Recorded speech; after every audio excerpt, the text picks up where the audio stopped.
ਸਤਿ ਸ਼੍ਰੀ ਅਕਾਲ ਜੀ ਸਾਰਿਆਂ ਨੂੰ। ਮੈਂ ਪ੍ਰਵਿੰਦਰ ਲਾਪਰਾ। ਅੱਜ ਬਹੁਤ ਦਿਨਾਂ ਬਾਅਦ ਤੁਹਾਡੇ ਸੰਗ ਲਾਈਵ ਹੋਇਆ।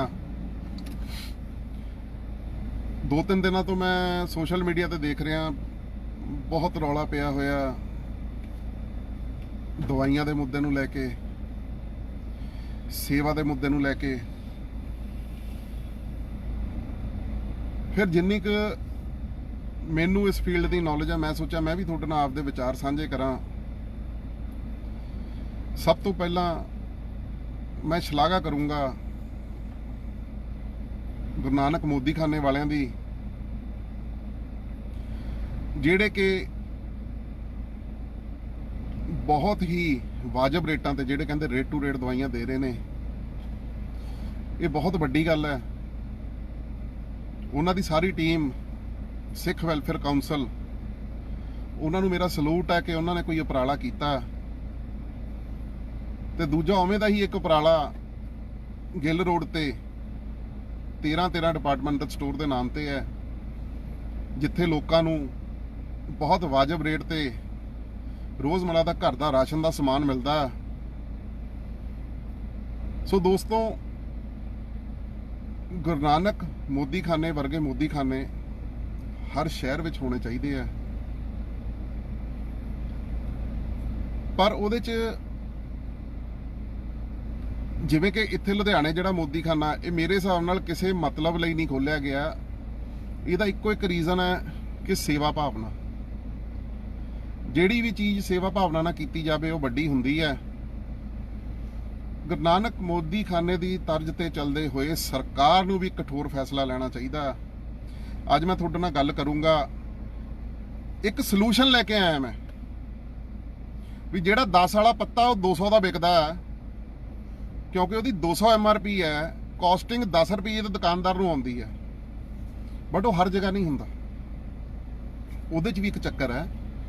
ਦਵਾਈਆਂ ਦੋ ਤਰ੍ਹਾਂ ਦੀਆਂ ਹੁੰਦੀਆਂ, ਐਥੀਕਲ ਤੇ ਜੈਨਰਿਕ। ਕੈਮਿਸਟ ਵੀ ਦੋ ਤਰੀਕੇ ਦੇ ਹੁੰਦੇ ਆ, ਇੱਕ ਜਿਹੜੇ ਆਮ ਗਲੀ ਮੁਹੱਲੇ ਦੀ ਦੁਕਾਨਾਂ, ਇੱਕ ਜਿਹੜੇ ਹਸਪਤਾਲਾਂ ਦੇ ਬਾਹਰ ਦੁਕਾਨਾਂ। ਜ਼ਿਆਦਾਤਰ ਹਸਪਤਾਲਾਂ ਨੇ ਕੀ ਬਿਜ਼ਨਸ ਬਣਾਇਆ ਹੋਇਆ ਹੈ ਕਿ ਇੱਕ ਟੀਕਾ ਜਿਹੜਾ ਉਹਨਾਂ ਨੂੰ 400 ਰੁਪਇਆ ਕਾਸਟ ਕਰਦਾ, ਜਿਹੜਾ ਕਿ ਮੋਦੀਖਾਨੇ 'ਚ ਵੀ ਹੋਇਆ ਵੀ 400 ਦਾ ਕਾਸਟ ਕਰਦਾ, 2500 ਦਾ ਵਿਕਦਾ। ਉਹ ਆਪਦੀ ਮੈਨੂਫੈਕਚਰਿੰਗ ਖੁਦ ਕਰਦੇ ਆ। ਗੌਰਮੈਂਟ ਰੈਗੂਲੇਟਰੀ ਕੋਈ ਐਸੀ ਅਥਾਰਟੀ ਅੱਜ ਤੱਕ ਨਹੀਂ ਬਣੀ ਜਿਹੜੀ ਕਿ ਦਵਾਈਆਂ ਦੇ MRP ਤੈਅ ਕਰ ਦੇਵੇ। ਬਣੀਆਂ ਪਰ ਉਹ ਕੰਮ ਨਹੀਂ ਕਰਦੀਆਂ।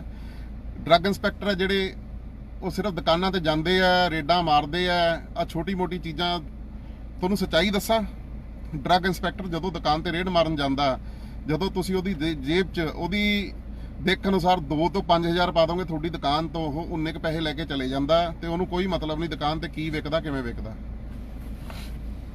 ਇਹ ਮੈਂ ਖੁਦ ਐਕਸਪੀਰੀਅੰਸ ਕੀਤਾ। 2009 'ਚ ਮੈਂ ਖੋਲੀ ਸੀ ਦ ਡਰੱਗ ਮਾਰਟ ਦੇ ਨਾਂ ਤੇ ਦਵਾਈਆਂ ਦੀ ਦੁਕਾਨ। ਮੈਂ ਵੀ ਲੋਕਾਂ ਨੂੰ 10% ਡਿਸਕਾਊਂਟ ਦਿੰਦਾ ਹੁੰਦਾ ਸੀ, ਕਿਉਂਕਿ ਉੱਥੇ ਮੇਰੇ ਐਥੀਕਲ ਮੈਡੀਸਿਨ ਜ਼ਿਆਦਾ ਵਿਕਦੀ ਸੀ ਤੇ ਮੈਨੂੰ 18% ਤੇ ਆਉਂਦੀ ਹੁੰਦੀ ਸੀ। 8% ਸਿਰਫ ਖਰਚੇ ਕੱਢਣ ਨੂੰ ਰੱਖੇ ਹੋਏ ਸੀ। ਬਟ ਇਹਦਾ ਇੱਕੋ ਇੱਕ ਸੋਲੂਸ਼ਨ ਹੈ, ਦਵਾਈ ਕੰਪਨੀ ਨੇਮ ਤੇ ਬ੍ਰਾਂਡਿੰਗ ਹੋ ਕੇ ਨਾ ਵਿਕੇ। ਜਿਵੇਂ ਕਿ ਕਈ ਬਾਹਰਲੀ ਕੰਟਰੀਜ਼ 'ਚ ਹੁੰਦਾ, ਦਵਾਈ ਵਿਕੇ ਸਾਲਟ ਨੇਮ ਤੇ। ਤੁਸੀਂ ਕਿਸੇ ਵੀ ਡਾਕਟਰ ਕੋ ਜਾਂਦੇ ਹੋ, ਇਹ ਚੀਜ਼ ਦਾ ਹੱਲ ਤੁਸੀਂ ਖੁਦ ਕਰ ਸਕਦੇ ਹੋ। ਸਰਕਾਰ ਕਰੇ ਨਾ ਕਰੇ, ਪਰ ਤੁਹਾਡੇ ਸ਼ਮਤਾ। ਤੁਸੀਂ ਡਾਕਟਰ ਨੂੰ ਇਹ ਕਹਿਣਾ ਵੀ ਮੈਨੂੰ ਬ੍ਰਾਂਡ ਨੇਮ ਨਹੀਂ ਚਾਹੀਦਾ, ਤੁਸੀਂ ਮੈਨੂੰ ਸਾਲਟ ਨੇਮ ਲਿਖੋ। ਜੇ ਤੁਹਾਨੂੰ ਬੁਖਾਰ ਹੈ, ਡਾਕਟਰ ਨੇ ਤੁਹਾਨੂੰ ਪੈਰਾਸੀਟਾਮੋਲ ਦੇਣੀ ਹੈ, ਉਹ ਕਰੋਸਿਨ ਲਿਖਦਾ, ਡੋਲੋ ਲਿਖਦਾ ਜਾਂ ਪੈਰਾਸਿਪ ਲਿਖਦਾ। ਇਹਦੇ 'ਚ ਵੀ ਡਿਫਰੈਂਸ ਹੈ। ਜੇ ਉਹ ਕਰੋਸਿਨ ਲਿਖਦਾ ਤਾਂ ਕਰੋਸਿਨ ਐਥੀਕਲ ਹੈ, ਪੈਰਾਸਿਪ ਜੈਨਰਿਕ ਹੈ। ਪੈਰਾਸਿਪ ਦਾ ਪੱਤਾ ਜੀ ਤੇ 60 ਰੁਪਏ MRP ਹੈ, ਉਹ 5 ਰੁਪਏ ਦਾ ਪੱਤਾ ਹੁੰਦਾ। ਕਰੋਸਿਨ ਦਾ ਪੱਤਾ ਜਿਹਦੇ ਤੇ ਸਪੋਜ਼ ਕਰੋ 10 ਰੁਪਏ MRP ਹੈ, ਤਾਂ ਉਹ ਰਿਟੇਲਰ ਨੂੰ 8 ਰੁਪਏ ਦਾ ਆਇਆ ਹੋਊਗਾ। ਇੱਕੋ ਇੱਕ ਹੱਲ ਹੈ ਕਿ ਡਾਕਟਰ ਸਾਲਟ ਨੇਮ ਲਿਖਣਾ ਸ਼ੁਰੂ ਕਰ ਦੇਣ, ਬਟ ਡਾਕਟਰਸ ਨੇ ਕਰਨਾ ਨਹੀਂ। ਗੱਲ ਕੌੜੀ ਲੱਗਣੀ ਹੈ। ਅੱਜ ਮੈਂ ਇੱਕ ਇੰਟਰਵਿਊ ਦੇਖ ਰਹੀ, ਉੱਥੇ ਇੱਕ ਭਰਾ ਨੇ ਕਿਹਾ ਵੀ ਮੇਰੇ ਤਾਂ ਜਿੰਨੇ ਮਰਜ਼ੀ ਪਰਚੇ ਦੇ ਦਿਓ, ਮੈਂ ਤਾਂ ਚੋਰ ਨੂੰ ਚੋਰ ਕਹੂੰਗਾ। ਬਟ ਚੋਰ ਕਵਾਂਗੇ ਕਿਹਨੂੰ? ਚੋਰ ਆਪਾਂ ਕੰਪਨੀ ਨੂੰ ਕਵਾਂਗੇ ਕਿ ਡਾਕਟਰਾਂ ਨੂੰ ਕਵਾਂਗੇ? ਇਹਦਾ ਵੀ ਇੱਕ ਸਿਸਟਮ ਹੈ। ਡਾਕਟਰ ਕੰਪਨੀ ਬ੍ਰਾਂਡ ਨੇਮ ਦੀ ਦਵਾਈਆਂ ਤਾਂ ਲਿਖਦਾ ਕਿਉਂਕਿ ਕੰਪਨੀਆਂ ਨੇ ਡਾਕਟਰਸ ਵਾਸਤੇ ਇੱਕ ਪੈਰਾਮੀਟਰ ਸੈੱਟ ਕੀਤੇ ਹੁੰਦੇ ਆ, ਜਿਹਦੇ ਵਿੱਚ ਜੇ ਡਾਕਟਰ ਉਹਨਾਂ ਦੀ ਲੱਖ ਰੁਪਏ ਦੀ ਦਵਾਈ ਸਪੋਜ਼ ਫਰਜ਼ ਕਰਕੇ ਜੇ ਲੱਖ ਰੁਪਏ ਦੀ ਦਵਾਈ ਮਹੀਨੇ ਦੀ ਵੇਚਦਾ ਤਾਂ ਡਾਕਟਰ ਨੂੰ ਗੋਆ ਦਾ ਟ੍ਰਿਪ ਮਿਲਦਾ। ਜੇ ਉਹੀ ਡਾਕਟਰ 5 ਲੱਖ ਦੀ ਦਵਾਈ ਰਿਕਮੈਂਡ ਕਰ ਦਿੰਦਾ, ਉਹ 5 ਲੱਖ ਦੀ ਵਿਕ ਜਾਂਦੀ ਹੈ, ਉਹਨਾਂ ਨੂੰ ਮਲੇਸ਼ੀਆ ਦਾ ਟੂਰ ਮਿਲ ਜਾਂਦਾ। ਜੇ ਡਾਕਟਰ ਬਾਹਲਾ ਹੀ ਵੱਡਾ ਹੋਵੇ, ਜਿਹਦੀ ਦੁਕਾਨਦਾਰੀ ਬਹੁਤ ਜ਼ਿਆਦਾ ਚੱਲਦੀ ਹੈ, ਡਾਕਟਰੀ ਨਹੀਂ ਦੁਕਾਨਦਾਰੀ ਹੀ ਕਹਿੰਦੇ ਇਹਨੂੰ, ਤਾਂ ਉਹਨੂੰ ਯੂਰਪ ਦਾ ਟੂਰ ਵੀ ਮਿਲਦਾ ਜਿਹੜਾ ਇੰਨੇ ਸੇਲ ਕਰ ਦਿੰਦੇ ਆ। ਸੋ ਵੀਰੋ, ਡਾਕਟਰਾਂ ਨੇ ਹਟਣਾ ਨਹੀਂ, ਕੰਪਨੀਆਂ ਨੇ ਛਿੱਲ ਲਾਉਣੋਂ ਨਹੀਂ ਹਟਣਾ। ਤੇ ਤੁਹਾਨੂੰ ਸਾਰਿਆਂ ਨੂੰ ਇਹ ਬੇਨਤੀ ਹੈ, ਜਦੋਂ ਤੁਸੀਂ ਡਾਕਟਰ ਦੇ ਜਾਂਦੇ ਹੋ, ਤੁਸੀਂ ਡਾਕਟਰ ਨੂੰ ਕਹੋ ਡਾਕਟਰ ਸਾਹਿਬ ਸਾਨੂੰ ਸਾਲਟ ਨੇਮ ਲਿਖ ਕੇ ਦਿਓ, ਤੁਹਾਡਾ ਹੱਕ ਹੈ। ਜਿਹੜਾ ਡਾਕਟਰ ਤੁਹਾਡੇ ਤੋਂ 500 ਰੁਪਇਆ ਫੀਸ ਲੈਂਦਾ, ਤੁਸੀਂ ਉਹਨੂੰ ਇੰਨੀ ਕੁ ਨਸੀਹਤ ਦੇ ਸਕਦੇ ਹੋ ਵੀ ਮੈਨੂੰ ਸਿਰਫ ਤੇ ਸਿਰਫ ਸਾਲਟ ਨੇਮ ਤੇ ਦਵਾਈ ਚਾਹੀਦੀ ਹੈ। ਜੇ ਤੁਸੀਂ ਸਾਲਟ ਨੇਮ ਤੇ ਲੈਣ ਲੱਗੇ, ਤੁਸੀਂ ਕੈਮਿਸਟ ਕੋ ਜਾਓ, ਉਹਨੂੰ ਕਹੋ ਜੀ ਮੈਨੂੰ ਪੈਰਾਸੀਟਾਮੋਲ ਚਾਹੀਦੀ ਹੈ, ਉਹ ਕਹੂਗਾ ਜੀ ਕਿਹੜੀ ਦਵਾਂ, ਉਹਨੂੰ ਕਹੇ ਜੀ ਮੈਨੂੰ 4-5 ਆਪਸ਼ਨਾਂ ਦਿਖਾ, ਚਾਰੋਂ ਪੰਜੋਂ ਆਪਸ਼ਨਾਂ 'ਚ ਉਹਨੂੰ ਪੁੱਛੋ ਵੀ ਆਹ ਕਿੰਨੇ ਦੀ ਪਊਗੀ, ਆਹ ਕਿੰਨੇ ਦੀ ਪਊਗੀ, ਆਹ ਕਿੰਨੇ ਦੀ ਪਊਗੀ। ਜਿਹੜੀ ਤੁਹਾਨੂੰ ਰੇਟ ਵਾਜਬ ਲੱਗਦਾ ਤੁਸੀਂ ਉਹ ਪੈਰਾਸੀਟਾਮੋਲ ਲਓ। ਤੁਸੀਂ ਕਰੋਸਿਨ ਕਿਉਂ ਲਓ, ਕਿਉਂ ਡੋਲੋ ਲਓ, ਕਿਉਂ ਪੈਰਾਸਿਪ ਲਓ, ਜਿਹੜੀ ਤੁਹਾਨੂੰ ਪਤਾ, ਜਿਹੜੀ ਤੁਹਾਨੂੰ ਸਸਤੀ ਪੈ ਰਹੀ ਹੈ। ਬਟ ਇਹਦੇ 'ਚ ਵੀ ਇੱਕ ਚੀਜ਼ ਦਾ ਧਿਆਨ ਰੱਖਿਓ, ਜਿਹੜੀ ਜੈਨਰਿਕ ਮੈਡੀਸਿਨ, ਉਹਦੇ 'ਚ ਤੇ ਐਥੀਕਲ ਮੈਡੀਸਿਨ 'ਚ ਕੰਪੋਜੀਸ਼ਨ ਦਾ ਫਾਰਮੂਲਾ ਸੇਮ ਹੁੰਦਾ, ਬਟ ਉਹਦੀ ਬਣਾਵਟ ਦਾ ਢੰਗ ਅਲੱਗ-ਅਲੱਗ ਹੈ। ਵੱਡੀ ਕੰਪਨੀਆਂ ਨੇ ਪਲਾਂਟ ਲਾਏ ਹੋਏ ਨੇ, ਉੱਥੇ ਸਾਰਾ ਕੁਝ ਉਹਨਾਂ ਨੇ ਟੈਕਨੀਸ਼ੀਅਨ ਰੱਖੇ ਨੇ, ਲੈਬ ਟੈਕਨੀਸ਼ੀਅਨਸ ਨੇ, ਉਹ ਸਾਰਾ ਕੁਝ ਟੈਸਟ ਕਰਦੇ ਆ। ਤੇ ਜਿਹੜੀ ਜੈਨਰਿਕ ਮੈਡੀਸਿਨ ਹੁੰਦੀ ਹੈ, ਇਹ ਗਲੀ ਮੁਹੱਲਿਆਂ 'ਚ ਵੀ ਲੋਕ ਘਰਾਂ 'ਚ ਇੱਕ 2 ਮਸ਼ੀਨਾਂ ਲਾ ਕੇ ਦਵਾਈਆਂ ਪੈਕ ਕਰਕੇ ਵੇਚੀ ਜਾਂਦੇ ਆ। ਹਰ ਕੰਪਨੀ, ਜਿਵੇਂ ਸਿਪਲਾ, ਤਾਂ ਸਿਪਲਾ ਦੀ ਵੀ 2 ਡਿਵੀਜ਼ਨਸ ਆ, ਇੱਕ ਐਥੀਕਲ, ਇੱਕ ਜੈਨਰਿਕ। ਤੁਸੀਂ ਸਿਪਲਾ ਦੀ ਜੈਨਰਿਕ ਲਓ। ਹਰ ਕੰਪਨੀ ਜਿਹੜਾ ਸਾਲਟ ਮੈਨੂਫੈਕਚਰ ਕਰਦੀ ਹੈ ਐਥੀਕਲ 'ਚ, ਉਹਦਾ ਜੈਨਰਿਕ ਵੀ ਕਰਦੀ ਹੈ, ਤੇ ਉਹ ਸੇਮ ਮਸ਼ੀਨਾਂ ਤੇ ਬਣਦਾ। ਸਿਰਫ ਇੰਨੀ ਕੁ ਸਲਾਹ, ਜਿਹੜੇ ਲੋਕਲ ਬ੍ਰਾਂਡ ਨੇਮ ਹੈ, ਜਿਵੇਂ DMC 'ਚ ਪਹਿਲਾਂ ਚੱਲਦਾ ਹੁੰਦਾ ਸੀ, ਹੁਣ ਤਾਂ ਮੈਨੂੰ ਨਹੀਂ ਪਤਾ। ਜਦੋਂ DMC 'ਚ ਆਈ ਥਿੰਕ ਉਦੋਂ ਠੇਕਾ ਹੁੰਦਾ ਸੀ ਦੱਤਾ ਬ੍ਰਦਰਸ ਕੋ, ਉਹਨਾਂ ਨੇ ਇੱਕ ਦਵਾਈਆਂ ਦਾ ਮਾਫੀਆ ਬਣਾਇਆ ਹੁੰਦਾ ਸੀ। ਜਿਹੜੀ ਦਵਾਈ DMC ਦੇ ਅੰਦਰ 2000 ਦੀ ਮਿਲਦੀ ਸੀ, ਉਹ ਬਾਹਰ 3-4 ਫਾਰਮੇਸੀਆਂ ਵੱਡੀਆਂ ਉਹਨਾਂ ਤੋਂ ਮੇਰੇ ਖਿਆਲ ਨਾਲ, ਪਰ ਲੋਕਾਂ ਨੂੰ ਇਹ ਨਹੀਂ ਪਤਾ ਕਿ ਜਿਹੜੀ ਅੱਧੋ ਰੇਟ ਬਾਹਰ ਮਿਲਦੀ ਹੈ, ਉਹ ਉਹਨਾਂ ਨੂੰ 10 ਪੈਸੇ ਤੇ ਆਈ ਹੁੰਦੀ ਸੀ, 10% ਤੇ। ਇੰਨਾ ਮਾਰਜਨ ਹੈ ਉਹ ਵਾਲੀ ਜੈਨਰਿਕ 'ਚ। ਜਦੋਂ ਬੰਦਾ ਕਹਿੰਦੇ ਆ ਫਸਿਆ ਕੀ ਨਾ ਕਰਦਾ, ਜਦੋਂ ਬੰਦੇ ਦੇ ਸਿਰ ਤੇ ਪੈਂਦੀ ਹੈ ਨਾ, ਜਦੋਂ ਕੋਈ ਆਪਣਾ ਹਸਪਤਾਲ ਭਰਤੀ ਹੁੰਦਾ, ਉਦੋਂ ਬੰਦੇ ਦੀ ਸੋਚਣ ਸ਼ਕਤੀ ਤੇ ਸ਼ਮਤਾ ਘਟ ਜਾਂਦੀ ਹੈ। ਉਦੋਂ ਬੰਦਾ ਕਿਤੋਂ ਵੀ ਪੈਸੇ ਦਾ ਜੁਗਾੜ ਕਰਕੇ ਦਵਾਈਆਂ ਲੈਂਦਾ। ਚਲੋ ਗਰੀਬ ਬੰਦਾ ਵੀ ਆਪਦਾ ਘਰ-ਬਾਰ ਵੇਚ ਕੇ ਵੀ ਆਪਣਿਆਂ ਦਾ ਇਲਾਜ ਕਰਾਉਂਦਾ। ਬਟ ਸ਼ਰਮ ਆਉਣੀ ਚਾਹੀਦੀ ਹੈ ਇਹੋ ਜਿਹੇ ਹਸਪਤਾਲਾਂ ਨੂੰ ਤੇ ਇਹੋ ਜਿਹੇ ਡਾਕਟਰਾਂ ਨੂੰ, ਜਿਹੜੇ ਗਰੀਬ ਨੂੰ ਦੇਖ ਕੇ ਉਹਦੇ ਵੀ ਕੱਪੜੇ ਲਾਉਣ ਤੱਕ ਜਾਂਦੇ ਆ। ਸੀਰੀਅਸਲੀ ਦੁੱਖ ਹੁੰਦਾ। ਤੇ ਇਹ ਚੀਜ਼ ਜਿਹੜੀ ਉਜਾਗਰ ਹੁਣ ਕੀਤੀ ਹੈ ਗੁਰੂ ਨਾਨਕ ਮੋਦੀ ਖਾਨੇ ਵਾਲਿਆਂ ਨੇ, ਇਹਨਾਂ ਨੇ ਲੋਕਾਂ ਦੀਆਂ ਅੱਖਾਂ ਖੋਲੀਆਂ। ਕੱਲੀ ਮੈਂ ਦਵਾਈਆਂ ਦੀ ਗੱਲ ਨਹੀਂ ਕਰਦਾ, ਹਰ ਫੀਲਡ 'ਚ ਐਵੇਂ ਹੋ ਰਿਹਾ। ਇੱਕ ਮੋਦੀ ਖਾਨੇ ਕਰਕੇ, ਗੁਰੂ ਨਾਨਕ ਮੋਦੀ ਖਾਨੇ ਕਰਕੇ, ਜਿੱਥੇ ਆਪਣੇ ਸੱਚੇ ਪਾਤਸ਼ਾਹ ਸ੍ਰੀ ਗੁਰੂ ਨਾਨਕ ਦੇਵ ਜੀ ਦਾ ਨਾਮ ਵਰਤਿਆ ਗਿਆ, ਜੇ ਉਹ ਚੀਜ਼ ਤੇ ਆਪਾਂ ਇਕੱਠੇ ਹੋ ਕੇ ਇੱਕ ਦਵਾਈਆਂ ਨੂੰ ਐ ਠੱਲ ਪਾ ਸਕਦੇ ਆ, ਤਾਂ ਡਾਕਟਰਾਂ ਨੂੰ ਵੀ ਠੱਲ ਪਾਓ। ਡਾਕਟਰਾਂ ਨੂੰ ਇੱਕੋ ਬੇਨਤੀ ਕਰੋ ਕਿ ਮੈਨੂੰ ਸਾਲਟ ਨੇਮ ਲਿਖ ਕੇ ਦੇ, ਮੈਂ ਸਾਲਟ ਨੇਮ ਦੇ ਆਧਾਰ ਤੇ ਦਵਾਈ ਆਪਦੀ ਪਸੰਦ ਨਾਲ ਲਊਂਗਾ। ਤੁਸੀਂ ਗੂਗਲ ਤੇ ਜਾ ਕੇ ਸਰਚ ਮਾਰੋਗੇ ਤਾਂ ਉੱਥੇ ਬੜੇ ਤਰ੍ਹਾਂ ਦੇ ਆਪਣੇ ਵੈਬਸਾਈਟਸ ਖੁੱਲਦੀਆਂ, ਜਿਹਦੇ 'ਚ ਤੁਸੀਂ ਆਪਦਾ ਸਾਲਟ ਨੇਮ ਪਾਓ ਤੇ ਤੁਹਾਨੂੰ 6 ਆਪਸ਼ਨਾਂ ਦੇ ਦਊਗਾ। ਤੇ ਹਰ ਜਗ੍ਹਾ ਜਿੱਥੋਂ ਤੁਸੀਂ ਦਵਾਈ ਲੈਣੀ ਹੈ, ਜ਼ਿੰਦਗੀ 'ਚ ਇੱਕ ਯਾਦ ਰੱਖਣੀ ਹੈ ਗੱਲ, ਤੁਸੀਂ ਅਗਲੇ ਨੂੰ ਕਹਿਣਾ ਵੀ ਮੈਨੂੰ GST ਵਾਲਾ ਬਿੱਲ ਚਾਹੀਦਾ। ਜਿਹਦੇ ਕੋਲ ਜੈਨੂਇਨ ਦਵਾਈ ਹੋਊਗੀ, ਜਿਹਦੇ ਕੋਲ ਵਧੀਆ ਦਵਾਈ ਹੋਊਗੀ, ਉਹ GST ਭਰ ਕੇ ਦਵਾਈ ਖਰੀਦਦਾ ਹੋਣਾ ਹੋਲਸੇਲਰ ਤੋਂ, ਤੇ ਉਹ ਤੋਂ GST ਦੇ ਬਿੱਲ ਵਾਲੀ ਦਵਾਈ ਲੈਣੀ ਹੈ।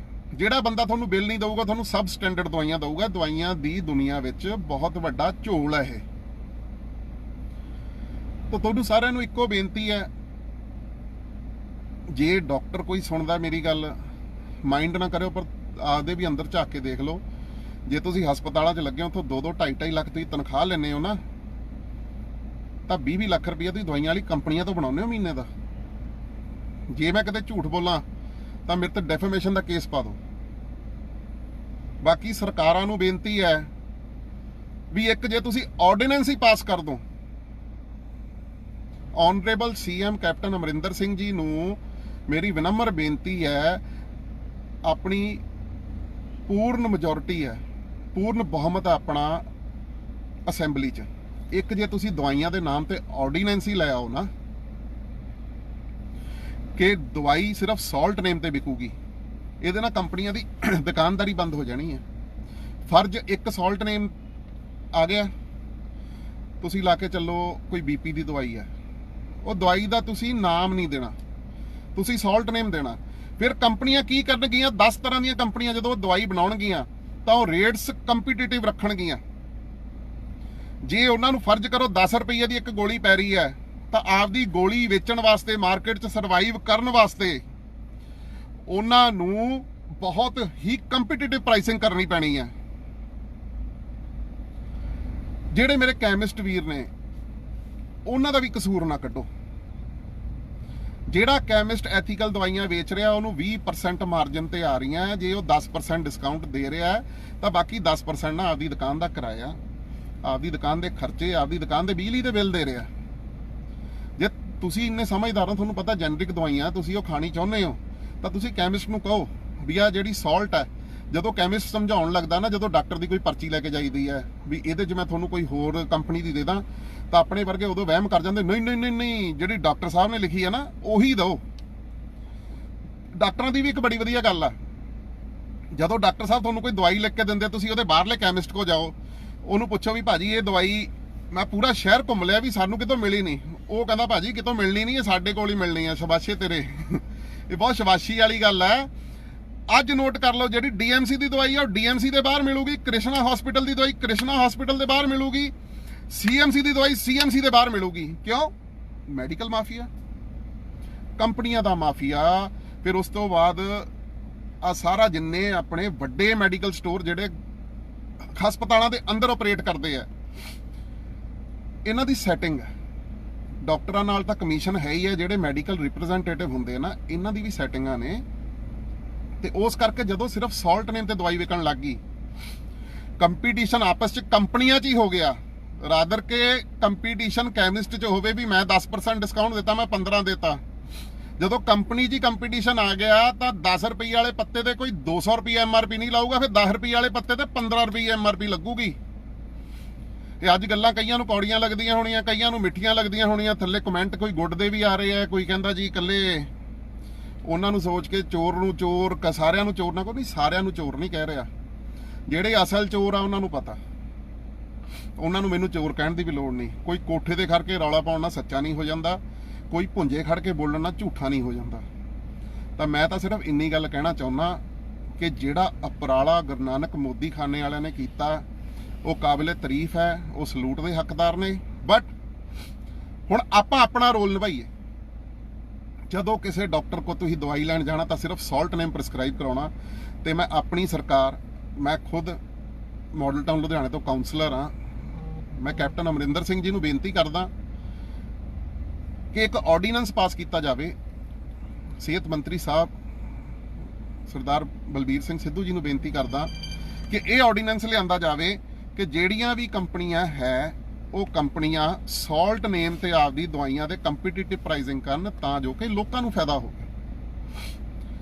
ਬਾਕੀ ਜਿਹਨੇ ਰਾਜਨੀਤੀ ਕਰਨੀ, ਅੱਜ ਮੈਂ ਦੇਖ ਰਿਹਾ ਬਹੁਤ ਰਾਜਨੀਤਿਕ ਲੋਕ ਮੋਦੀ ਖਾਨੇ ਗਏ ਨੇ ਵੀ ਅਸੀਂ ਮੋਦੀ ਖਾਨੇ ਵਾਲਿਆਂ ਦੇ ਨਾਲ ਆ, ਮੈਂ ਵੀ ਨਾਲ ਆ, ਮੈਂ ਉੱਥੇ ਨਹੀਂ ਗਿਆ, ਪਰ ਕਿਸੇ ਨੇ ਜਾ ਕੇ ਸਲੂਸ਼ਨ ਨਹੀਂ ਦਿੱਤਾ ਯਾਰ। ਗੱਲ ਤਾਂ ਸਾਰੀ ਸਲੂਸ਼ਨ ਤੇ ਆਉਂਦੀ ਹੈ, ਸਲੂਸ਼ਨ ਤੇ। ਸਲੂਸ਼ਨ ਪ੍ਰੋਬਲਮ ਹਰੇਕ ਨੂੰ ਪਤਾ ਹੁੰਦੀ ਆ। ਨਿੱਕੇ ਹੁੰਦੇ ਤੋਂ ਜਦੋਂ ਆਪਾਂ ਵੱਡੇ ਹੁੰਦੇ ਆ, ਜ਼ਿੰਦਗੀ 'ਚ ਆਪਾਂ ਨੂੰ ਬਹੁਤ ਤਰ੍ਹਾਂ ਦੀ ਕਠਿਨਾਈਆਂ ਹੁੰਦੀਆਂ। ਹਰ ਬੰਦੇ ਦਾ ਇੱਕੋ ਹੀ ਹੁੰਦਾ, ਸਾਨੂੰ ਆਹ ਤਕਲੀਫ ਹੈ ਜੀ, ਸਾਨੂੰ ਆਹ ਤਕਲੀਫ ਹੈ ਜੀ, ਫਲਾਣੇ ਨੂੰ ਆਹ ਤਕਲੀਫ ਹੈ ਜੀ। ਉਹ ਯਾਰ ਤਕਲੀਫ ਦਾ ਕੋਈ ਇਲਾਜ ਵੀ ਹੁੰਦਾ। ਇਕੱਲੇ ਲਾਈਵ ਹੋ ਕੇ ਤਕਲੀਫਾਂ ਉਜਾਗਰ ਨਾ ਕਰਿਆ ਕਰੋ, ਕੋਈ ਸਲੂਸ਼ਨ ਵੀ ਦੇਣਾ ਹੁੰਦਾ। ਤਾਂ ਮੇਰੇ ਹਿਸਾਬ ਨਾਲ, ਮੇਰੀ ਸਮਝ ਦੇ ਅਨੁਸਾਰ, ਮੇਰੀ ਸ਼ਮਤਾ ਦੇ ਅਨੁਸਾਰ ਜੇ ਡਾਕਟਰ ਸਾਲਟ ਨੇਮ ਲਿਖਣ ਲੱਗ ਜਾਣ ਤਾਂ ਕੰਪਨੀਆਂ ਦੀ ਪ੍ਰਾਈਸਿੰਗ ਆਪੇ ਡਾਊਨ ਆ ਜਾਣੀ ਹੈ ਤੇ ਲੋਕਾਂ ਨੂੰ ਸਹੀ ਤਰ੍ਹਾਂ ਨਾਲ ਦਵਾਈ ਮਿਲੂਗੀ। ਇੰਦਰਪਾਲ ਸਿੰਘ ਜਨਕਪੁਰੀ ਜੀ ਕਹਿੰਦੇ ਕਮਿਸ਼ਨਾਂ ਦਾ ਪੰਗਾ। ਵੀਰੇ ਪੰਗਾ ਸਾਰਾ ਹੀ ਕਮਿਸ਼ਨਾਂ ਦਾ, ਜਿੱਥੇ ਪੈਸਾ ਆ ਗਿਆ ਉੱਥੇ ਪੰਗਾ ਹੀ ਪੰਗਾ, ਚੰਗਾ ਕੁਝ ਵੀ ਨਹੀਂ। ਗੰਦਾ ਹੈ ਪਰ ਧੰਦਾ ਹੈ ਇਹ। ਤੇ ਇਹ ਪਿਕਚਰ 'ਚ ਮੈਂ ਸੁਣਿਆ ਸੀਗਾ ਇੱਥੇ ਢੁਕਦੀ ਹੈ ਲਾਈਨ ਇਹ। ਸੋ ਥੱਲੇ ਤਰ੍ਹਾਂ ਤਰ੍ਹਾਂ ਦੇ ਕਮੈਂਟ ਆ ਰਹੇ ਆ,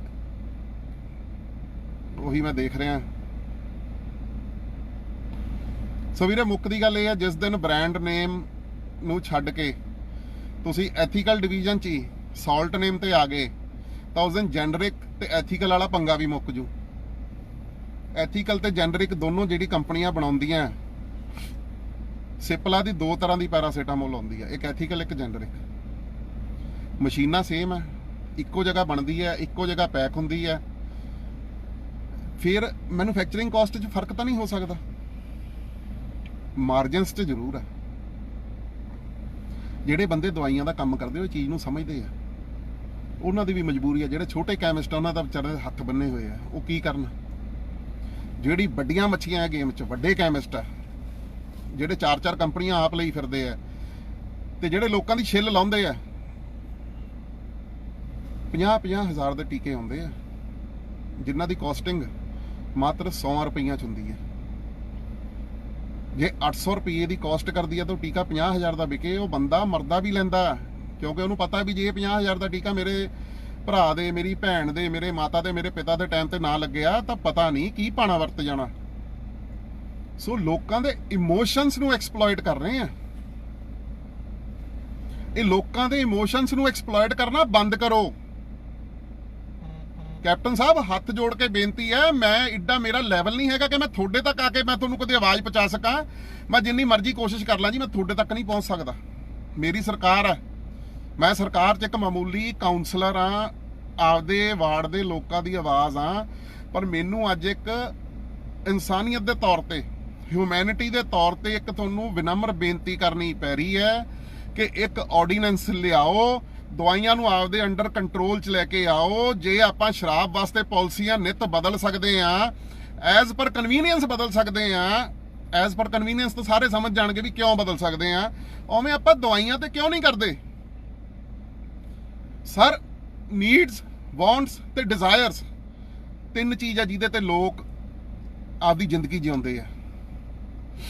ਨੀਡ 'ਚ ਰੋਟੀ, ਕੱਪੜਾ ਔਰ ਮਕਾਨ, ਤੇ ਚੌਥੀ ਚੀਜ਼ ਜੁੜੀ ਆ ਦਵਾਈਆਂ। ਵਾਂਟਸ 'ਚ ਜੋ ਬੰਦੇ ਦੀਆਂ ਯਾਰ ਲਾਲਸਾ, ਜਿਵੇਂ ਚਲੋ ਰੋਟੀ ਖਾਂਦਾ ਬੰਦਾ, ਵਾਂਟਸ ਹੁੰਦਾ ਵੀ ਯਾਰ ਮੈਗੀ ਖਾਣੀ ਹੈ, ਅੱਜ ਪਾਓ ਭਾਜੀ ਖਾਣੀ ਹੈ, ਤੇ ਫਲਾਨੀ ਕੱਪੜਾ ਪਾਇਆ, ਕੱਪੜੇ ਨਾਲ ਪਿੰਡਾ ਢਕਣਾ। ਮੈਂ ਵੀ ਅੱਜ ਬ੍ਰਾਂਡਡ ਪਾਇਆ, ਇਹ ਵਾਂਟ ਹੁੰਦੀ ਹੈ। ਜੇ ਮੈਂ ਕੁੜਤਾ ਪਜਾਮਾ ਪਾਇਆ ਵੀ ਨੀਡ ਹੈ ਵੀ ਕੱਪੜੇ ਦਾ ਤਣ ਟਕਿਆ ਗਿਆ। ਇੱਕ ਡਿਜ਼ਾਇਰ ਹੁੰਦੀ ਹੈ ਵੀ ਯਾਰ ਨਹੀਂ ਯਾਰ ਮੈਂ ਤਾਂ ਲੂਈ ਵਟੌਨ ਦੀ ਸ਼ਰਟ ਪਾਉਣੀ ਹੈ, 50,000 ਦੀ ਹੈ। ਮੇਰੀ ਸਰਕਾਰ ਨੂੰ ਬੇਨਤੀ ਹੈ, ਲੋਕਾਂ ਦੀ ਨੀਡਸ, ਵਾਂਟਸ ਤੇ ਡਿਜ਼ਾਇਰ 'ਚ ਫਰਕ ਕਰਨਾ ਸਿੱਖੋ, ਤਾਂ ਜੋ ਕਿ ਆਪਾਂ ਨੂੰ ਪਤਾ ਚੱਲੇ ਵੀ ਲੋਕਾਂ ਨੂੰ ਅਸਲ ਜ਼ਰੂਰਤ ਕਿਸ ਚੀਜ਼ ਦੀ ਹੈ। ਜਿਸ ਦਿਨ ਦਵਾਈ ਸਸਤੀ ਹੋ ਗਈ ਨਾ, ਤੇ ਗਵਰਨਮੈਂਟ ਨੇ ਆਪਦੇ ਅੰਡਰ ਰੈਗੂਲੇਟ ਕਰ ਲਈ ਸਾਰੀ, ਕੈਪਟਨ ਸਾਹਿਬ ਮੈਂ ਯਕੀਨ ਨਾਲ ਕਹਿ ਸਕਦਾ ਤੁਹਾਨੂੰ ਲੋਕਾਂ ਜਾ ਕੇ ਵੋਟ ਮੰਗਣ ਦੀ ਲੋੜ ਨਹੀਂ ਪਊਗੀ। ਐਤਕੀ ਤਾਂ ਅਸੀਂ ਕਾਂਗਰਸੀਆਂ ਨੇ ਕਿਹਾ ਨਾ ਵੀ ਚਾਹੁੰਦਾ ਹੈ ਪੰਜਾਬ ਕੈਪਟਨ ਦੀ ਸਰਕਾਰ, ਆਹ ਦਵਾਈਆਂ ਵਗੈਰਾ ਰੈਗੂਲੇਟ ਕਰ ਦੋ। ਲੋਕਾਂ ਨੇ ਕਹਿਣ ਲੱਗ ਜਾਣਾ ਵੀ ਸਾਡਾ ਪੰਜਾਬ ਤੇ ਕੈਪਟਨ ਦੀ ਸਰਕਾਰ। ਇਸ ਕਰਕੇ ਮੇਰੀ ਸਾਰੇ ਪੋਲੀਟੀਕਲ ਵੀਰਾਂ ਨੂੰ ਇਹ ਬੇਨਤੀ ਹੈ, ਜਿਹੜੇ ਜਿਹਦੀ ਜਿੰਨੀ ਕੁ ਆਵਾਜ਼ ਹੈ, ਆਪਦੇ ਪੋਲੀਟੀਕਲ ਗॉडफादर्स ਤੱਕ, ਆਪਦੇ ਪੋਲੀਟੀਕਲ ਬਿਗਵਿਗਸ ਤੱਕ ਤੁਸੀਂ ਆਵਾਜ਼ ਪਹੁੰਚਾਓ। ਗੌਰ ਕਰਿਓ ਇਹ ਸੋਲੂਸ਼ਨ ਤੇ ਵੀ ਇਹ ਸੋਲੂਸ਼ਨ ਜੇ ਤੁਹਾਨੂੰ ਠੀਕ ਲੱਗਦਾ। ਮੈਂ ਸਨ 2009 ਤੋਂ ਲੈ ਕੇ 2017 ਤੱਕ ਮੈਂ ਦਵਾਈਆਂ ਦਾ ਕੰਮ ਕੀਤਾ। ਮੇਰੀ ਖੁਦ ਦੀ ਦਾ ਡਰੱਗ ਮਾਰਟ ਦੇ ਨਾਂ ਤੇ ਦੁੱਗਰੀ ਰੋਡ ਤੇ ਮੇਰੀ ਰਿਟੇਲ ਆਊਟਲੈਟ ਹੁੰਦੀ ਸੀ, ਜਿੱਥੇ ਮੈਂ ਵਿਦ ਬਿੱਲ 15% ਡਿਸਕਾਊਂਟ ਤੇ ਦਵਾਈ ਵੇਚਦਾ ਸੀ। ਚਲੋ ਮੇਰੇ ਕੋਲ ਟਾਈਮ ਦੀ ਕਮੀ ਹੋਣ ਕਰਕੇ ਮੈਂ ਉਹ ਚੀਜ਼ ਕੰਟੀਨਿਊ ਨਹੀਂ ਕਰ ਸਕਿਆ, ਮੈਨੂੰ ਉਹ ਬਿਜ਼ਨਸ ਸਾਰਾ ਵਾਈਂਡ ਅਪ ਕਰਨਾ ਪਿਆ, ਕਿਉਂਕਿ ਮੈਂ ਫੁੱਲ ਟਾਈਮ ਮੈਂ ਲੋਕਾਂ 'ਚ ਆਇਆ। ਤੇ ਇਸ ਕਰਕੇ ਕਹਿ ਰਿਹਾ ਮੈਨੂੰ ਇਨ ਐਂਡ ਆਊਟ ਇਹਦੇ ਪਤਾ। ਮੈਂ ਪ੍ਰੋਬਲਮ ਨਹੀਂ ਉਜਾਗਰ ਕਰ ਰਿਹਾ ਅੱਜ ਲਾਈਵ ਹੋ ਕੇ, ਮੈਂ ਲਾਈਵ ਹੋ ਕੇ ਸੋਲੂਸ਼ਨ ਦੇ ਰਿਹਾ। ਇਹ ਸੋਲੂਸ਼ਨ ਤੇ ਸਰਕਾਰ ਵੀ ਗੌਰ ਕਰੇ, ਇਹ ਸੋਲੂਸ਼ਨ ਤੇ ਲੋਕ ਗੌਰ ਕਰਨ ਕਿ ਜਦੋਂ ਵੀ ਡਾਕਟਰ ਕੋ ਜਾਣ ਤਾਂ ਕਹਿਣ ਡਾਕਟਰ ਸਾਹਿਬ ਸਾਨੂੰ ਸਿਰਫ ਸॉल्ट नेम लिख के दो। भारती सिक्की जी कहते हैं सर लोगों को जागरूक करने की जरूरत है। वीरे लोग जागरूक ने, लोग जागरूक ने। गुरु नानक मोदी खाने वालों ने लोगों को जागरूक करता। हुणे जिहड़ी जागरूकता है ਇਹਦੀ एक लहर बना दो। ਜਿਹੜੇ ਡਾਕਟਰ ਕੋ ਜਾਓ, ਜਦੋਂ ਡਾਕਟਰ ਬ੍ਰਾਂਡ ਲਿਖਦਾ ਡਾਕਟਰ ਨੂੰ ਕਹੇ ਮੇਰਾ ਹੱਕ ਹੈ, ਮੈਂ ਡੈਮੋਕ੍ਰੇਸੀ 'ਚ ਰਹਿਣਾ, ਮੈਨੂੰ ਬ੍ਰਾਂਡ ਨੇਮ ਨਾ ਲਿਖ ਕੇ ਦੇ, ਮੈਨੂੰ ਜਾਣਨ ਦਾ ਹੱਕ ਹੈ ਇਹਦੇ 'ਚ ਸॉल्ट ਕੀ ਹੈ। ਵੀ ਮੈਨੂੰ ਤੂੰ ਸਿਰਫ ਸॉल्ट ਦਾ ਕੰਪੋਜੀਸ਼ਨ ਲਿਖ, ਮੈਂ ਆਨਲਾਈਨ ਸਰਚ ਕਰੂੰਗਾ, ਉਹਦੀ ਆਪਸ਼ਨਸ ਦੇਖੂੰਗਾ ਤੇ ਜਿਹੜੀ ਸਭ ਤੋਂ ਸਸਤੀ ਲੱਗੂਗੀ ਮੈਂ ਉਹ ਦਵਾਈ ਜਾ ਕੇ ਕੈਮਿਸਟ ਤੋਂ ਲਵਾਂਗਾ। ਤੇ ਕੈਮਿਸਟ ਵੀਰਾਂ ਨੂੰ ਵੀ ਬੇਨਤੀ ਹੈ ਕਿ ਜਦੋਂ ਤੁਸੀਂ ਦੇਖਦੇ ਹੋ ਕੋਈ ਤੁਹਾਡੇ ਕੋਲ ਦਵਾਈ ਲੈਣ ਆਇਆ, ਤੁਸੀਂ ਰეკਮੈਂਡ ਕਰਦੇ ਹੋ ਤਾਂ ਪਲੀਜ਼ ਉਹਨੂੰ ਸਸਤੀ ਦਵਾਈ ਰეკਮੈਂਡ ਕਰੋ ਯਾਰ।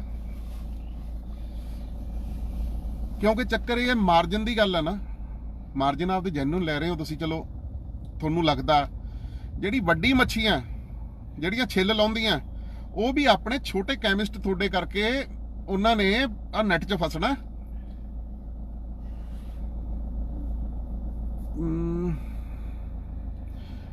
ਇੰਦਰਪਾਲ ਸਿੰਘ ਜਨਕਪੁਰੀ, ਮੈਂ ਤੁਹਾਡੇ ਸੁਝਾਵਾਂ ਤੋਂ ਸਹਿਮਤ ਹਾਂ। ਲਾਪਰਾ ਵੀਰੇ ਤੁਸੀਂ सहमत हो? सरकार को इस विषय पर कोई ना कोई कानून जरूर बनाना चाहिए। ਵੀਰੇ ਆਰਡੀਨੈਂਸ ਪਾਸ ਕਰ ਸਕਦੇ, ਕਿੱਡੀ ਗੱਲ ਹੈ ਯਾਰ। ਆਪਣੀਆਂ 78 ਸੀਟਾਂ ਬੱਪਲ 78-79 ਸੀਟਾਂ ਹੋਣੀਆਂ। 117 ਚੋਂ 75 ਪਲੱਸ ਸੀਟਾਂ ਲੈ ਕੇ ਆਪਾਂ ਅਸੈਂਬਲੀ 'ਚ ਬੈਠੇ ਆ। ਆਪੋਜੀਸ਼ਨ ਵਾਕਆਊਟ ਕਰ ਜੇ ਯਾਰ ਆ ਚੀਜ਼ ਤੇ ਵੀ ਨਹੀਂ ਜੀ ਅਸੀਂ ਇਹਦੇ ਨਾਲ ਸਹਿਮਤ ਨਹੀਂ। ਆਪਣੀ ਤਾਂ ਸਰਕਾਰ ਆਰਡੀਨੈਂਸ ਪਾਸ ਕਰ ਸਕਦੀ ਹੈ। ਪਲੀਜ਼ ਹੱਥ ਜੋੜ ਕੇ ਬੇਨਤੀ ਹੈ, ਆ ਜਿਹੜਾ ਮੇਰਾ ਸੋਲੂਸ਼ਨ ਹੈ, ਇੱਕ ਗਵਰਨਮੈਂਟ ਇਸ ਚੀਜ਼ ਨੂੰ ਰੈਗੂਲੇਟ ਕਰੇ ਤੇ ਗਵਰਨਮੈਂਟ ਸਾਰੇ ਜਗ੍ਹਾ ਹਦਾਇਤ ਕਰ ਦੇਵੇ ਕਿ ਜਿਹੜਾ ਵੀ ਡਾਕਟਰ ਕਿਸੇ ਬ੍ਰਾਂਡ ਨੇਮ ਨੂੰ ਲਿਖੂਗਾ ਉਹ ਡਾਕਟਰ ਦਾ ਲਾਇਸੈਂਸ ਕੈਂਸਲ ਕੀਤਾ ਜਾਊਗਾ। ਡਾਕਟਰ ਸਿਰਫ ਸॉल्ट नेम ਲਿਖੂਗਾ। ਜਦੋਂ ਡਾਕਟਰ ਡਾਕਟਰੀ ਦੀ ਪੜ੍ਹਾਈ ਵੀ ਕਰਦੇ, MBBS ਕਰਦੇ ਆ, ਤਾਂ ਉਹਨਾਂ ਨੂੰ ਪੜ੍ਹਾਇਆ ਜਾਂਦਾ ਹੈ ਕਿ ਬੁਖਾਰ ਪੈਰਾਸੀਟਾਮੋਲ ਨਾਲ ਉਤਰਨਾ। ਕਦੇ ਸੁਣਿਆ ਵੀ ਕਿਤਾਬਾਂ 'ਚ ਲਿਖਿਆ ਵੀ ਬੁਖਾਰ ਜੇ ਹੋ ਜੇ ਤਾਂ ਕਰੋਸਿਨ ਦੇ ਦਿਓ, ਪੈਰਾਸਿਪ ਦੇ ਦਿਓ ਜਾਂ ਤੀਜੀ ਡੋਲੋ ਦੇ ਦਿਓ। ਇਹ ਨਹੀਂ ਹੁੰਦਾ। ਆਪਦੀ ਪੜ੍ਹਾਈ ਨਾਲ ਵੀ ਜਸਟਿਸ ਕਰੋ। ਜਿਹੜੇ ਡਾਕਟਰ 2-2.5 ਲੱਖ ਤਨਖਾਹ ਲੈਂਦੇ ਆ ਨਾ, ਬਹੁਤ ਹੁੰਦਾ ਯਾਰ 2-2.5 ਲੱਖ ਮਹੀਨੇ ਦਾ ਆਪਣਾ ਖਰਚਾ ਕਰਨ ਨੂੰ। ਤੁਹਾਨੂੰ ਇੰਨੀ ਲੋੜ ਨਹੀਂ ਹੈਗੀ ਕਿ 20 ਲੱਖ ਕਮਾਓ, ਉਹ ਵੀ ਲੋਕਾਂ ਦੇ ਐਕਸਪੈਂਸ ਤੇ। ਤੁਹਾਨੂੰ ਕੀ ਪਤਾ ਲੋਕ ਕਿਵੇਂ ਕਮਾਈਆਂ ਕਰ ਯਾਰ ਦਵਾਈਆਂ ਲੈਂਦੇ ਆ। ਦਵਾਈ ਖਾਣਾ ਕਿਸੇ ਦਾ ਸ਼ੌਂਕ ਥੋੜੀ ਆ, ਲੋਕਾਂ ਦੀ ਮਜਬੂਰੀ ਹੈ। ਤੇ ਜਿੱਥੇ ਲੋਕਾਂ ਦੀ ਮਜਬੂਰੀ ਦਾ ਲੋਕ ਫਾਇਦਾ ਚੱਕਦੇ ਆ ਉੱਥੇ ਇਨਸਾਨੀਅਤ ਦਾ ਘਾਣ ਹੁੰਦਾ। ਮੈਂ ਜ਼ਿਆਦਾ ਲੰਬਾ ਨਾ ਖਿੱਚਾਂ। ਸਰਪੰਚ ਸਿਮਰਨਜੀਤ ਸਿੰਘ ਰਿੱਕੀ ਜੀ, good job, government should consider it. Sir the consideration is totally in the hands of the government. I am a very puny little politician whose voice I think is not audible to the uppermost tier of the government and their officials and the bureaucrats। ਮੈਂ ਤਾਂ ਸਿਰਫ ਇੰਨੀ ਕਹਿ ਸਕਦਾ, ਮੈਂ 2 ਸਾਲ ਬਾਹਰ ਜਦੋਂ ਆਪਦੀ ਮਾਸਟਰਸ ਕੀਤੀ, ਪੜ੍ਹਾਈ ਕੀਤੀ ਹੈ ਵਿਦੇਸ਼ਾਂ 'ਚ, ਤਾਂ ਮੈਂ ਉੱਥੇ ਦੇਖਿਆ ਉੱਥੇ ਸॉल्ट ਲਿਖਿਆ ਜਾਂਦਾ, ਪਰ ਉੱਥੇ ਤਾਂ ਚਲੋ ਮੈਡੀਕਲ ਫੈਸਿਲਿਟੀਜ਼ ਹੀ ਇੰਨੀ ਵਧੀਆ। ਉੱਥੇ ਮੈਡੀਕਲ ਫੈਸਿਲਿਟੀਜ਼ ਦਾ ਆਪਣਾ ਦੇਸ਼ ਮੁਕਾਬਲਾ ਨਹੀਂ ਕਰ ਸਕਦਾ ਕਿਉਂਕਿ ਉੱਥੇ ਮੈਡੀਕਲ ਐਜੂਕੇਸ਼ਨ ਸਭ ਕੁਝ ਗਵਰਨਮੈਂਟ ਫ੍ਰੀ ਦਿੰਦੀ ਹੈ। ਆਪਣੇ ਤਾਂ ਇੱਥੇ ਹਰ ਚੀਜ਼ ਦੀ ਚੋਰ ਬਜ਼ਾਰੀ ਹੈ, ਕਾਲਾ ਬਜ਼ਾਰੀ ਹੈ। ਅਖੀਰ ਇੱਕ ਵਾਰ ਫਿਰ ਹੱਥ ਜੋੜ ਕੇ ਤੁਹਾਡਾ ਸਾਰਿਆਂ ਦਾ ਧੰਨਵਾਦ ਕਰਦਾ ਕਿ ਮੈਂ ਤਾਂ ਇਹ ਗੱਲ ਕਹਿ ਸਕਦਾ ਸੀ, ਤੁਸੀਂ ਸੁਣੀ ਹੈ। ਸੋਲੂਸ਼ਨ ਇਹੀ ਹੈ ਕਿ ਡਾਕਟਰ ਸॉल्ट नेम ਲਿਖਣ ਤਾਂ ਕਾਲਾ ਬਜ਼ਾਰੀ ਬੰਦ ਹੋਵੇ। ਐਥੀਕਲ ਤੇ ਜਨਰਿਕ ਦਾ ਵੀ ਮੁੱਦਾ ਛੱਡ ਦਿਓ। ਜਦੋਂ ਸॉल्ट नेम ਆ ਗਿਆ, ਐਥੀਕਲ ਤੇ ਜਨਰਿਕ ਡਿਵੀਜ਼ਨਾਂ ਮਿਕਸ ਹੋ ਜਾਣੀਆਂ ਇਹਨਾਂ ਦੀਆਂ। ਇਹਨਾਂ ਨੂੰ ਇੱਕੋ ਹੀ ਚੀਜ਼ ਬਣਨੀ ਹੈ ਵੀ ਯਾਰ ਸਿਪਲਾ ਦੀ ਇਹ ਦਵਾਈ ਆਉਂਦੀ ਹੈ ਜੀ, ਇਹਦਾ ਕੀ ਰੇਟ ਆ, ਇਹਦਾ ਇੰਨਾ ਰੇਟ ਆ। ਤਾਂ ਲੋਕਾਂ ਨੇ ਕਹਿਣਾ ਅੱਛਾ ਜੀ ਇੰਨੇ ਰੇਟ ਗਿਰ ਗਏ। ਗਿਰਦੇ ਹੀ ਆ ਦਵਾਈਆਂ ਦੇ ਰੇਟ। ਆਰਥੋਡੈਕਸ MR ਲੈ ਲਓ, ਆਪਣੇ ਬਹੁਤ ਤਰ੍ਹਾਂ ਦੀ ਔਗਮੈਂਟਿਨ ਦਵਾਈ ਸੀ ਜਿਹੜੀ ਕਿ ਬਹੁਤ ਜ਼ਰੂਰੀ ਦਵਾਈ ਹੁੰਦੀ ਸੀ, ਜਿਵੇਂ ਗਲਾ ਖਰਾਬ ਹੋ ਗਿਆ ਜਾਂ ਕਿਸੇ ਦੇ ਅਜ਼ਿਥਰੋਮਾਈਸਿਨ ਹੋ ਗਈ, ਇਹਨਾਂ ਦੇ ਰੇਟ ਅੱਧੇ ਕੀਤੇ ਆ ਗਵਰਨਮੈਂਟ ਨੇ। ਜੇ ਉਦੋਂ ਅੱਧੇ ਕਰ ਸਕਦੇ ਆ ਤਾਂ ਹੁਣ ਕਿਉਂ ਨਹੀਂ ਕਰਦੇ? ਰੈਗੂਲੇਟਰੀ ਅਥਾਰਟੀ ਬਣਾ ਦਿਓ ਜੀ, ਕਿਸੇ ਰਿਟਾਇਰਡ IAS ਨੂੰ ਉਹਦੇ ਉੱਪਰ ਲਾ ਦਿਓ, ਕਿਉਂਕਿ ਜਿਹੜਾ ਬੰਦਾ ਰਿਟਾਇਰ ਹੋਇਆ ਹੁੰਦਾ ਨਾ ਉਹਨੂੰ ਕਿਸੇ ਦਾ ਡਰ ਨਹੀਂ ਹੁੰਦਾ ਵੀ ਕੱਲ ਨੂੰ ਮੇਰੇ ਸਿਰ ਤੇ ਕਿਹੜੀ ਡਾਂਗ ਗਿਰਨੀ ਹੈ। ਨੌਕਰੀ 'ਚ ਰਹਿੰਦਾ ਬੰਦਾ ਏਡਾ ਸਟੈਪ ਨਹੀਂ ਚੱਕ ਸਕੂ, ਰਿਟਾਇਰਡ ਬੰਦਾ बिल्कुल सही स्टेप चक सकूगा। मेरी करुणा पेशेंट के लिए DMC हॉस्पिटल रोज का 45,000 ले रहा है, इस पर भी 2 शब्द बोलिए करुणा पेशेंट के लिए। भाई जी हुण मैं ये चीज़ ते की कमेंट करा, मैं DMC तो तुहानूं पहले ही दसता, DMC हस्पताल नहीं है, DMC एक होटल है, एक 7 स्टार होटल है जिथे कमरा बहुत महंगा मिलता। ਇਹ ਤਾਂ ਚਲੋ ਐਤਕੀ ਆਪਾਂ ਕਰੋਨਾ ਦੀ ਚਪੇਟ 'ਚ ਆਏ ਆ। ਤੁਹਾਨੂੰ ਪਤਾ ਡੇਂਗੂ ਦੇ ਟਾਈਮ 'ਚ ਕੀ ਹਾਲ ਹੁੰਦਾ, ਜਿਹੜੇ ਕੋਰੀਡੋਰ 'ਚ ਵੀ ਗੱਦੇ ਲਾ ਕੇ ਪਾਏ ਹੁੰਦੇ ਆ ਨਾ, ਉਹਨਾਂ ਤੋਂ ਵੀ ਪੈਸੇ ਆਏ ਵਸੂਲਦੇ ਆ ਵੀ ਜਿਵੇਂ ਇਹਨਾਂ ਨੇ ਕੱਲ ਨੂੰ ਦੁਬਾਰਾ ਬਿਮਾਰ ਹੋਣਾ ਹੀ ਨਹੀਂ, ਵੀ ਆ ਹੋਣਾ ਹੀ ਸਭ ਕੁਝ ਇਹਨਾਂ ਦਾ ਬਕਵਾ ਦਿਓ ਵੀ ਮੁੜ ਕੇ ਬੰਦਾ ਬਿਮਾਰ ਹੋਣੋਂ ਵੀ ਡਰੇ। ਪਰਮਾਤਮਾ ਕਿਸੇ ਨੂੰ ਹਸਪਤਾਲ ਦਾ ਦਰ ਨਾ ਦਿਖਾਵੇ, ਬਟ ਜਿੰਨੇ ਹਸਪਤਾਲ ਵਾਲੇ ਲੋਕਾਂ ਦੀ ਛਿੱਲ ਲਾਉਂਦੇ ਆ ਨਾ, ਮਜ਼ਾਕ ਨਹੀਂ ਕਰਦਾ ਬਾਈ ਗੋਡ, ਬੰਦਾ ਬਿਮਾਰ ਹੋਣੋਂ ਹੀ ਡਰਦਾ ਯਾਰ, ਮੈਂ ਕਿਤੇ ਗਲਤੀ ਨਾਲ ਬਿਮਾਰ ਨਾ ਹੋ ਜਾ, ਮੇਰਾ ਤਾਂ ਘਰ ਵਿਕ ਜੂ। ਮੈਨੂੰ ਇਹ ਗੱਲ ਤੇ ਨਾ ਓਏ ਹੋਏ ਪੱਪਲ, ਨਹੀਂ ਗੱਲ ਸੀਰੀਅਸ ਨਹੀਂ ਇਹ, ਬਿਲਕੁਲ ਗਰੀਬ ਬੰਦਾ ਬਿਮਾਰ ਹੋ ਸਕਦਾ ਨਾ, ਜੇ ਹੁੰਦਾ ਘਰੇ ਦੀ ਦਵਾਈ ਲੈ ਲਈਦੀ ਹੈ। ਮੈਂ ਤੇ ਪੱਪਲ ਇੱਕ ਦਿਨ ਮੈਂ ਹੱਸਦਾ ਸੀ, ਮੈਂ ਕਿਹਾ ਪੱਪਲ ਯਾਰ ਆਪਾਂ ਗੱਡੀ ਸੈਨੀਟਾਈਜ਼ਰ ਰੱਖਿਆ ਵੀ ਤੂੰ ਵੀ ਕੈਰੀ ਕਰਿਆ ਕਰ। ਉਹ ਕਹਿੰਦਾ ਭਾਜੀ ਮੈਂ ਨਹੀਂ ਰੱਖਣਾ। ਮੈਂ ਕੀ ਹੋਇਆ? ਕਹਿੰਦਾ ਗਰੀਬਾਂ ਨੂੰ ਕਿੱਥੇ ਕਰੋਨਾ ਹੋਣਾ, ਕਹਿੰਦਾ ਜਿਹੜਾ ਬੰਦਾ ਇਲਾਜ ਹੀ ਨਹੀਂ ਕਰਾ ਸਕਦਾ, ਕਹਿੰਦਾ ਉਹਨੂੰ ਕਰੋਨਾ ਆਪੇ ਹੀ ਹੋ ਕੇ ਹਟ ਜਾਣਾ। ਲਵਲੀ ਚੁੱਕ ਭਾਜੀ ਤੁਸੀਂ ਖੁਦ ਹੈਲਥ ਮਿਨਿਸਟਰ ਨੂੰ ਲੈਟਰ ਅਪਡੇਟ ਕਰੋ ਇਸ ਮੁੱਦੇ ਤੇ ਜਿੰਨੀ ਜਲਦੀ ਹੋ ਸਕਦਾ ਬਰੋ। ਵੀਰੇ ਅੱਜ ਮੇਰਾ ਪੜ੍ਹ ਕੇ ਇਹੀ ਦਿਮਾਗ 'ਚ ਆਇਆ, ਮੈਂ ਹੈਲਥ ਮਿਨਿਸਟਰ ਜੀ ਨੂੰ ਤੇ CM ਸਾਹਿਬ ਨੂੰ, ਹੈਲਥ ਮਿਨਿਸਟਰ ਸਾਹਿਬ ਦੇ ਸ਼ਲਾਘਾਯੋਗ ਕਦਮ ਹੈ ਜਿਹੜਾ COVID-19 'ਚ ਉਹਨਾਂ ਨੇ ਕੰਮ ਕੀਤਾ, ਬਹੁਤ ਸਮਝਦਾਰ ਤੇ ਸੂਝਵਾਨ ਨੇ ਸਰਦਾਰ ਬਲਬੀਰ ਸਿੰਘ ਸਿੱਧੂ ਜੀ। ਮੈਂ ਜ਼ਰੂਰ ਉਹਨਾਂ ਕੋਲ ਜਾਊਂਗਾ ਤੇ ਮੈਨੂੰ ਇੰਨਾ ਪਤਾ ਉਹਨਾਂ ਦੇ ਜੇ ਇਹ ਗੱਲ ਸਮਝ ਪੈ ਗਈ, he will bring a revolution in the medicine industry। ਮੈਂ ਉਹਨਾਂ ਨੂੰ ਪਰਸਨਲੀ 1-2 ਵਾਰ ਮਿਲਿਆ, ਬਹੁਤ ਨਾਈਸ ਨੇ ਉਹ, ਜ਼ਰੂਰ ਇਹ ਚੀਜ਼ ਤੇ ਕਦਮ ਚੱਕਣਗੇ। ਬਟ ਮੇਨ ਬੇਸਿਕਲੀ ਇਹਦਾ ਇਲਾਜ ਉਦੋਂ ਹੋਣਾ ਜਦੋਂ CM ਸਾਹਿਬ ਦੇ ਕੰਨਾਂ ਤੱਕ ਇਹ ਗੱਲ ਪਹੁੰਚੂਗੀ। ਮੈਂ ਤਾਂ ਜਿੰਨਾ ਕਹਿ ਸਕਦਾ, ਜਿੱਥੇ ਤੱਕ ਤੁਹਾਡੇ ਕੰਨਾਂ ਤੱਕ ਪਹੁੰਚਦੀ ਹੈ ਮੈਂ ਤਾਂ ਇੰਨੀ ਕੀ ਪਹੁੰਚਾ ਸਕਦਾ। ਬਾਕੀ ਸੋਸ਼ਲ ਮੀਡੀਆ ਜੇ ਕਿਤੋਂ ਕੈਪਟਨ ਸਾਹਿਬ ਦੇ ਕੰਨੀਏ ਕੋਈ ਗੱਲ ਪਾ ਸਕਦਾ, ਇੱਕ ਦਵਾਈਆਂ ਦੀ ਕੰਪਨੀਜ਼ ਤੇ ਡਾਕਟਰਸ ਨੂੰ ਹਦਾਇਤ, ਸਾਲਟ ਨੇਮ ਤੇ ਦਵਾਈ ਵਿਕੂਗੀ, ਤੇ ਦੂਜਾ ਆਰਡੀਨੈਂਸ ਲਿਆਉਣਾ। ਇਹਦਾ ਆਰਡੀਨੈਂਸ ਤਾਂ ਲਿਆਉਣਾ ਕਿਉਂਕਿ ਜਿਹੜਾ ਡਾਕਟਰ ਬ੍ਰਾਂਡ ਨੇਮ ਲਿਖੂਗਾ ਉਹਦਾ ਲਾਇਸੈਂਸ ਕੈਂਸਲ ਹੋਊਗਾ ਤੇ ਉਹਦੇ ਤੇ ਕਾਰਵਾਈ ਕੀਤੀ ਜਾਊਗੀ। ਜਦੋਂ ਸਾਲਟ ਤੇ, ਮੈਂ ਦੁਬਾਰਾ ਇਹ ਗੱਲਾਂ ਕਿਉਂ ਰਿਪੀਟ ਕਰ ਰਿਹਾ, ਮੈਂ ਕੋਈ ਪਾਗਲ ਨਹੀਂ ਹੈਗਾ, ਮੈਂ ਤਾਂ ਰਿਪੀਟ ਕਰ ਰਿਹਾ ਕਿ ਤੁਹਾਡੇ ਗੱਲ ਖਾਨੇ ਪੈ ਜੇ। ਜਿਸ ਦਿਨ ਸਾਲਟ ਨੇਮ ਤੇ ਦਵਾਈਆਂ ਵਿਕਣ ਲੱਗ ਗਈਆਂ ਉਸ ਦਿਨ ਇਹ ਦਵਾਈਆਂ ਦੀ ਕਾਲਾ ਬਾਜ਼ਾਰੀ, ਦਵਾਈਆਂ ਦੀ ਠੱਗੀ ਠੋਰੀ ਸਭ ਕੁਝ ਬੰਦ ਹੋ ਜਾਣਾ। ਆਪਣੇ ਜਿਹੜੀ ਅੱਜ ਕੱਲ ਜਾਗਰੂਕ ਐਜੂਕੇਟਿਡ ਯੂਥ ਹੈ ਜਿਹੜਾ ਸੋਸ਼ਲ ਮੀਡੀਆ ਤੇ ਇੰਨਾ ਡਿਪੈਂਡ ਕਰਦਾ, ਉਹਦੇ ਖਾਨੇ ਇਹ ਗੱਲ ਪੈ ਜੇ ਕਿ ਅਸੀਂ ਜੇ ਡਾਕਟਰ ਨੂੰ ਜਾ ਕੇ ਕਹਿ ਦਈਏ ਵੀ ਸਾਨੂੰ ਸਾਲਟ ਨੇਮ ਲਿਖ ਕੇ ਦੇ, ਕਿੰਨੀ ਵਾਰ ਰਿਫਿਊਜ਼ ਕਰ ਦੂਗਾ ਯਾਰ। ਜੇ ਆਪਾਂ 500 ਰੁਪਇਆ ਫੀਸ ਦੇ ਰਹੇ ਆ, ਸੁਮਿਤ ਗੁੰਬਰ ਜੀ ਕਹਿੰਦੇ ਕੁਝ ਨਹੀਂ ਹੋਣਾ, let's see, I don't think ਉਹ CM ਵੀਰੇ ਅੱਧੀ ਲਾਈਨ ਸਮਝ ਆ ਰਹੀ, ਅੱਧੀ ਆ ਨਹੀਂ ਰਹੀ। ਸੁਮਿਤ ਗੁੰਬਰ ਜੀ ਕਹਿੰਦੇ ਨਾਟ ਪੋਸੀਬਲ ਬ్రో। ਵੀਰੇ ਪੋਸੀਬਿਲਿਟੀ ਤਾਂ ਆਪਾਂ ਬਣਾਉਣੀ ਹੈ, ਪੋਸੀਬਲ ਤਾਂ ਕੁਝ ਵੀ ਨਹੀਂ ਹੈ ਫਿਰ ਦੁਨੀਆ 'ਚ। ਇੰਪੋਸੀਬਲ ਇੱਕ ਐਸਾ ਵਰਡ ਹੈ ਜਿਹੜਾ ਖੁਦ ਕਹਿੰਦਾ ਹੈ, ਜੇ ਉਹਨੂੰ ਬ੍ਰੇਕਅਪ ਕਰ ਦਈਏ, I am possible. You are the one who have to make the impossible the possible one. ਚਲੋ ਮੈਂ ਜ਼ਿਆਦਾ ਟਾਈਮ ਨਹੀਂ ਲੈਂਦਾ, ਹੁਣ ਮੈਂ ਬਹੁਤ ਬੋਲ ਲਿਆ, ਬਹੁਤ ਕੋਸ਼ਿਸ਼ ਕਰ ਲਈ। ਜੇ ਕਿਤੇ ਆ ਵੀਡੀਓ ਨਾਲ CM ਸਾਹਿਬ ਦੇ ਕੰਨੀ ਇਹ ਗੱਲ ਪਹੁੰਚਦੀ ਹੈ ਤਾਂ ਮੈਨੂੰ ਪੂਰਾ ਯਕੀਨ ਹੈ ਕਿ ਉਹ ਜ਼ਰੂਰ ਐਕਸ਼ਨ ਲੈਣਗੇ। ਬਟ ਸਰ ਮੈਂ ਤੁਹਾਨੂੰ ਇੰਨੀ ਕੁ ਬੇਨਤੀ ਕਰਦਾ, ਇੱਕ ਕਾਉਂਸਲਰ ਹੋਣ ਦੇ ਨਾਤੇ ਮੈਨੂੰ ਇੰਨਾ ਪਤਾ ਵੀ ਤੁਹਾਡੇ ਤੱਕ ਪਹੁੰਚਣਾ ਬਹੁਤ ਔਖਾ, ਬਟ ਜੇ ਮੇਰੀ ਗੱਲ ਹੀ ਤੁਹਾਡੇ ਤੱਕ ਪਹੁੰਚ ਜਾਏ ਤੇ ਲੋਕਾਂ ਦਾ ਭਲਾ ਹੁੰਦਾ ਤਾਂ ਮੈਨੂੰ ਬਹੁਤ ਖੁਸ਼ੀ ਹੋਊਗੀ। ਇਨ ਦੀ ਐਂਡ ਸਾਰਿਆਂ ਦਾ ਬਹੁਤ ਬਹੁਤ ਧੰਨਵਾਦ ਜਿਨ੍ਹਾਂ ਨੇ ਇੰਨੀ ਦੇਰ ਮੇਰੀ ਗੱਲ ਸੁਣੀ। ਮੈਂ ਇੱਕੋ ਗੱਲ ਸਾਰਿਆਂ ਨੂੰ ਕਹੂੰਗਾ, ਕੋਈ ਵੀ ਮੁੱਦਾ ਤੁਸੀਂ ਲਾਈਵ ਹੁੰਨੇ ਹੋ ਪ੍ਰੋਬਲਮ ਲੈ ਕੇ, ਤਾਂ ਜ਼ਰੂਰ ਇਹ ਦੇਖਿਆ ਕਰੋ ਵੀ ਉਹ ਪ੍ਰੋਬਲਮ ਦੇ ਨਾਲ ਨਾਲ ਤੁਸੀਂ ਉਹਦਾ ਸੋਲੂਸ਼ਨ ਦੇ ਕੇ ਜਾਓ। ਇਹ ਜ਼ਰੂਰੀ ਨਹੀਂ ਕਿ ਸੋਲੂਸ਼ਨ ਪੱਕਾ ਹੀ ਹੈ, ਇਹ ਮੇਰਾ ਇਨਪੁੱਟ ਹੈ।